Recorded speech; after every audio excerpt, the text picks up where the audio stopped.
பிரவீன் சுவாமிஜி. இன்னைக்கு எந்த பத்தி பார்க்க போறோம்னா, இன்னைக்கு ஒரு உபாசனையை பத்தி பார்க்க போறோம். உச்சிஷ்ட மார்க்கம். நம்ம ஆல்ரெடி 2, 3 வீடியோ போட்டிருக்கோம் உச்சிஷ்ட மார்க்கத்துல. ஏன் இவ்வளோ டிலேவா ஒரு வீடியோ போடுறீங்கன்னு கேட்குறாங்க நிறைய பேர். ரீசன் என்னன்னா, ஒரு வீடியோ பண்றது ஒரு பெரிய விஷயம் இல்லை. ஒரு நாளைக்கு 10 வீடியோ 20 வீடியோ கூட போடலாம். ஆனா ஒரு உபாசனை அப்படின்றது அது நம்ம ரிசர்ச் பண்ணிட்டு போடணும். நம்மளுமே ஓல்டு இன்ஸ்கிரிப்ஷன் புக்ஸ்லாம் எடுத்து போடுறோம். இல்லை ஓலைச்சுவடி மாதிரி விஷயங்கள், அந்த மாதிரி விஷயங்கள் எடுத்து போடுறோம்.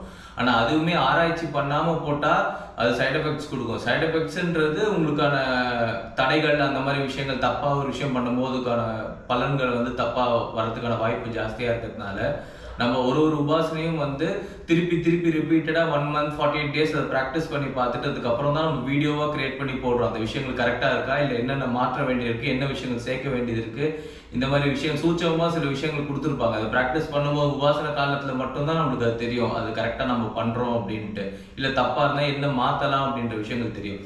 இன்னைக்கு பார்க்க போறது உச்சிஷ்ட மார்க்கம். உச்சிஷ்ட மார்க்கம்ன்றது டாப். பணம், பேர், புகழ், அந்தஸ்து, செல்வாக்கு எல்லா விஷயத்துக்குமான விஷயம் அது. உச்சிஷ்ட தாரா. தாரா தசமஹா வித்யால செகண்ட் வித்யா, 2வது வித்யா தாரா.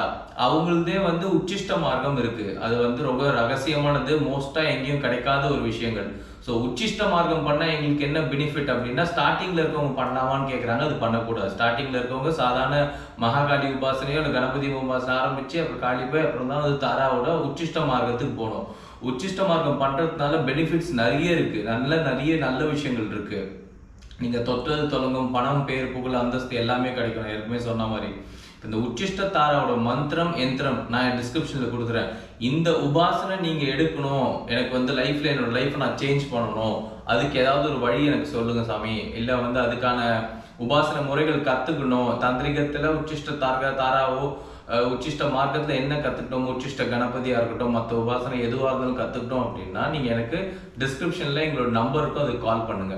இப்போ நான் ஒரு அவுட்லைன் ஆஃப் உச்சிஷ்ட தாராவோட உபாசன முறைகள் சொல்லிடுறேன். உச்சிஷ்ட தாரா தேவியோட காளியோட செகண்ட் அம்சம். அவங்களோட சிலை வழிபாடு பண்றதா, சிலை வழிபாடு இல்லை எந்திரம் இருக்கு. எந்திரத்தை பிராண பிரதிஷ்டை பண்ணி வீட்டில் ஒரு மணக்கட்டையிலையோ இல்லை ஏதோ ஒரு பூஜை ரூம் ஆல்டர் மாதிரி செட் பண்ணி வச்சுட்டு அதுக்கான மந்திரங்கள், பீஜ மந்திரங்கள், சரகன்யாசம், அங்கன்யாசம், அப்புறம் தியானம், அப்புறம் பலியும் இருக்கு. சைவ பலியும் இருக்கு, அசைவ பலியும் இருக்கு. நீங்க எப்படி வேணா பண்ணலாம். சைவ மார்க்கத்திலையும் பண்ணலாம், அசைவ மார்க்கத்திலையும் பண்ணலாம். நம்ம ப்ரிஃபர் பண்றது சைவ மார்க்கம். ஆரம்ப காலத்துல சைவத்துல போயிட்டு அதுக்கப்புறம் அசைவம் பூஜை பண்ணணும்னு ஆசைப்படுறவங்க அசைவ மார்க்கத்தை எடுத்துக்கலாம், தப்பு கிடையாது. இப்ப அதுக்கான பூஜா விதிகள் என்னன்னா, பிரம்ம முகூர்த்தத்துல காலையில மந்திரங்கள் சொல்லணும்.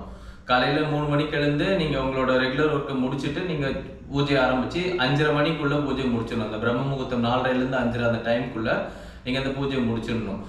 பூஜைக்கான பொருள் என்ன, ஜபமாலை யூஸ் பண்ணலாம்னா ருத்ராட்சம், ஸ்படிகம், இது ரெண்டுமே யூஸ் பண்ணலாம். முத்து, ஒரிஜினல் முத்து, சவுத் சீப்பல் மாலையா கட்டா 108 மணி இருக்க மாலை இருந்தா அதுவும் யூஸ் பண்ணலாம். இல்லைன்னா ருத்ராட்சம் 5 முகம் ருத்ராட்சமே ஜபத்துக்கு யூஸ் பண்ணிக்கலாம்.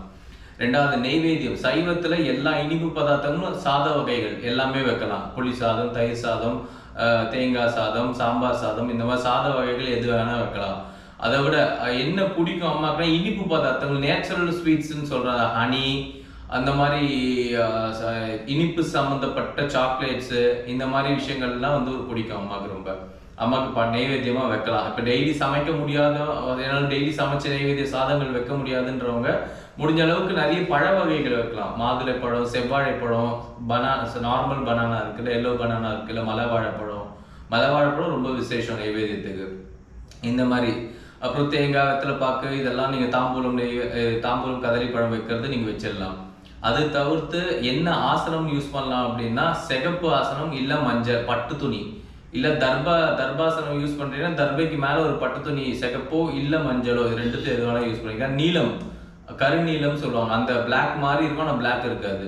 கருநீல பட்டு கூட நீங்க ஆசனமா யூஸ் பண்ணலாம். இல்ல பலகை யூஸ் பண்ண போறோம்னா மாமரம் இல்ல வில்வ மரம், இது ரெண்டுத்துல எது வேணா யூஸ் பண்ணிக்கலாம். அத்தி மரம் கூட யூஸ் பண்ணலாம். உங்களுக்கு கிடைச்சது ஃப்ரீக்வன்சியா கிடைக்குது அப்படின்னா நீங்க அத்தி மரமும் யூஸ் பண்ணலாம்.